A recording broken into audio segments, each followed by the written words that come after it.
Ai Weiwei, Yang Chen. Nous sommes en 1930. Gladys Aylward est arrivée à Yangcheng, en Chine, dans le but de faire connaître le message d'amour et de salut de Jésus-Christ aux habitants de cette région. Mais les premiers mois sont très durs. Elle est presque seule, sans argent, incapable de comprendre les Chinois et haïe par la plupart d'entre eux qui crachent sur elle dans les rues étroites. Après plusieurs mois de prière et de travail acharné, Gladys a une idée. Si seulement nous pouvions parler à ces muletiers, ils pourraient faire connaître le Christ dans toute la province. Gladys, vous avez mis le doigt dessus. Nous allons ouvrir une auberge. Il y a de la place pour au moins 50 hommes et leurs mulets. Une auberge? Oui, avec des lits propres et de la bonne nourriture. Les Chinois aiment les histoires, nous leur raconterons celles de la Bible. Ils aiment aussi les noms fleuris. Nous appellerons notre maison l'auberge du 6e bonheur. Même Yang, le cuisinier, partage leur excitation, quelques semaines plus tard. J'ai du mal à reconnaître la maison. Un nouveau toit, les portes et les fenêtres réparées, la cour nettoyée, nous devrions attirer beaucoup de clients. Et la cuisine est pleine de bonnes choses.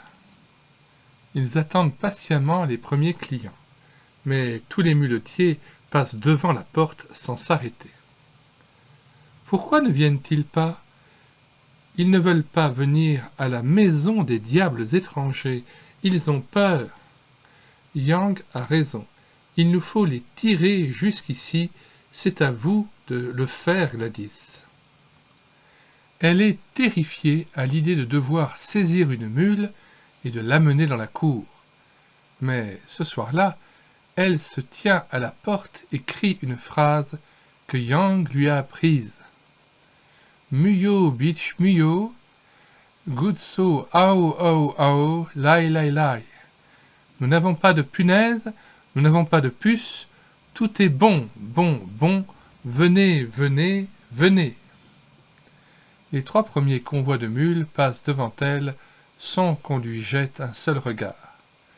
Alors, tout en demandant à Dieu du courage et de la force, elle attrape la mule de tête du convoi suivant. Viens ici, peut-être que tout le reste suivra.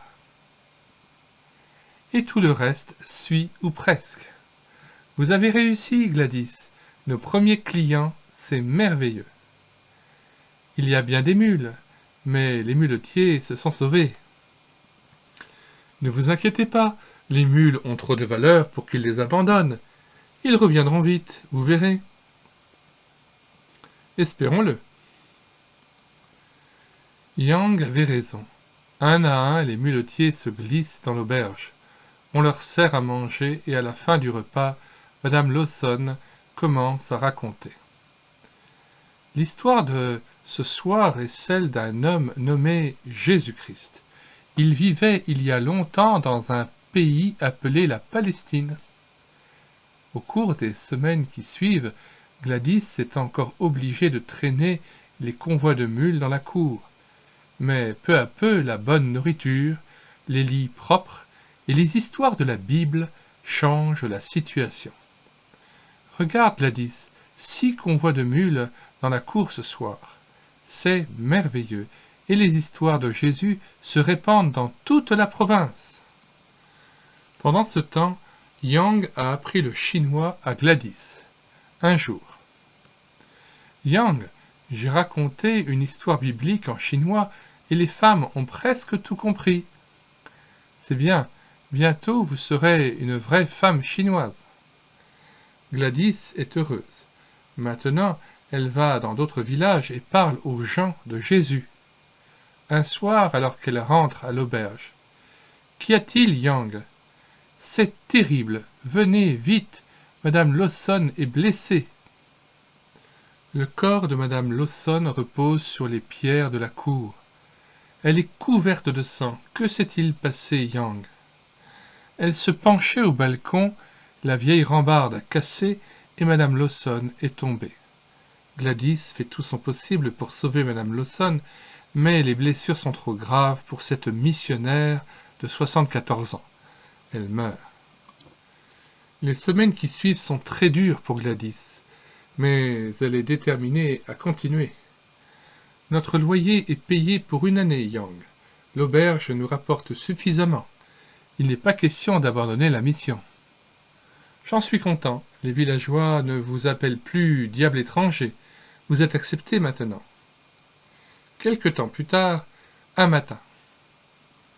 Mademoiselle, le mandarin, il veut vous voir. Le mandarin? Que peut-il bien me vouloir? Elle se précipite dans la cour et s'arrête stupéfaite. Le mandarin descend de sa chaise à porteur. Je suis venu vous demander une faveur. Une faveur? À moi? Le gouvernement central a décrété que les femmes ne doivent plus bander les pieds de leurs filles. Vous êtes la seule femme dans cette province avec des grands pieds. Je voudrais que vous alliez dans tous les villages inspecter les pieds des femmes et de tous les bébés filles. Gladys accepte, mais précise qu'elle fera aussi connaître le Christ. Le mandarin n'objecte pas. Il désire simplement que le décret soit exécuté. Voici donc Gladys, envoyée officielle du mandarin, escortée de 2 soldats. Partout, elle est reçue avec respect. Nous nous inclinons devant l'envoyé du mandarin. Tout ce que vous désirez sera fait. Faites savoir que je désire voir les pieds de tous les bébés filles. Enlevez les bandes.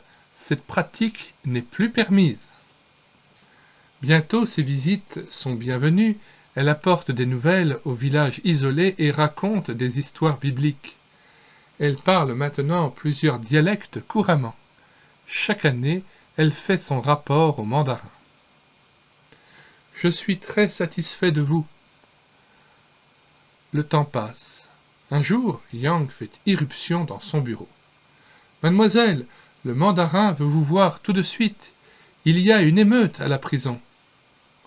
Une émeute à la prison? Que puis-je faire dans cette situation? Devant la prison. Ces prisonniers sont des meurtriers et des voleurs. Mes soldats en ont peur. Il faut que vous rentriez dans la cour et arrêtiez les combats. Mais je ne suis qu'une femme. Ils vont me tuer. Pourquoi pensez-vous que je peux arrêter cette émeute? Vous dites partout que votre Dieu vous protège. Prouvez-le, ou bien le peuple ne croira jamais ce que vous dites de Jésus-Christ. Très bien, tout est possible si nous avons assez de foi. Gladys est poussée dans la cour et la porte se referme derrière elle. Ces hommes sont fous. Soudain, un colosse se précipite sur elle. Au nom de Jésus-Christ, arrête! Donne-moi cette hache! Un instant, le prisonnier la regarde sans réaction, puis lentement lui tend son arme. Elle se retourne et interpelle les autres. « Écoutez tous, arrêtez de vous battre, mettez-vous en ligne !» Stupéfaits, les prisonniers obéissent et le combat cesse peu à peu. Vous devriez avoir honte. Regardez tout ce gâchis, nettoyez tout, et je demanderai au mandarin d'être clément envers vous. Pendant que les hommes se mettent au travail, Gladys leur demande pourquoi l'émeute a commencé. Et plus tard devant le mandarin. Pendant des années, ces hommes ont été enfermés sans aucune occupation. Donnez-leur du travail pour qu'ils gagnent quelque argent et retrouvent un peu de dignité. Votre Dieu est certainement puissant, et vous êtes une femme sage et brave. Cela sera fait. Quelques semaines plus tard, Gladys obtient du mandarin que les prisonniers assistent au culte à l'auberge du 6e bonheur, quand le service est terminé. « Merci, merci. Vous êtes Ai Waide, merci. »« Ai Waide. Cela signifie la vertueuse. » Gladys est connue dans toute la province. Chacun l'appelle Ai Waide. Une autre année passe, et un jour. « Voulez-vous acheter un enfant, mademoiselle ? Juste 10 francs. » Nul n'a le droit de vendre une vie humaine, c'est contre la loi de Dieu et des hommes. Je te dénoncerai au mandarin. Mais quand elle se présente devant lui, les vendeurs d'enfants sont des gens dangereux, je vous interdis de vous occuper d'eux. Je suis venu en Chine pour enseigner l'amour de Jésus-Christ. J'agirai selon ses enseignements, quoi que vous disiez. Pour sauver l'enfant, Gladys l'achète avec tout l'argent qu'elle a. 1,50 franc. Tu n'as pas de nom, aussi je t'appellerai 1,50. Gladys a bientôt 2 enfants, 1,50 et moins. Un jour, ils arrivent dans la cour accompagnés d'un petit, sale et affamé. Il est perdu. Est-ce que nous pouvons le garder? Je ne peux pas, je serai accusé de l'avoir volé. Il recherche ses parents. Le mandarin envoie même des crieurs dans les villages, mais personne ne se présente. Aussi Gladys adopte-t-elle l'enfant. Ma famille grandit, Yang, et vous en aurez bientôt d'autres, vous verrez. Yang a raison. Le mandarin trouve un autre orphelin et l'amène à Gladys. Je la prends à la condition que vous fondiez une école pour les enfants du village. Si les parents donnent une petite contribution, j'engagerai un instituteur de Luan. Et l'école peut commencer. 5 années s'écoulent dans la paix. Mais de graves événements se préparent que nous vous raconterons dans un prochain épisode. Regardez, regardez, qu'est-ce que c'est? Des avions. Vous n'en avez jamais vu? Non. Comme ils sont jolis. Fin de l'épisode. Pensez à vous abonner à notre chaîne YouTube et l'écouter sa parole afin de pouvoir connaître les 50 playlists et les 600 vidéos que nous avons postées, la suite de ce récit notamment, mais encore d'autres chants chrétiens et la présentation d'audiobooks ou de books que nous téléchargeons sur médiathèquechrétienne.fr. Au revoir à tous et à bientôt.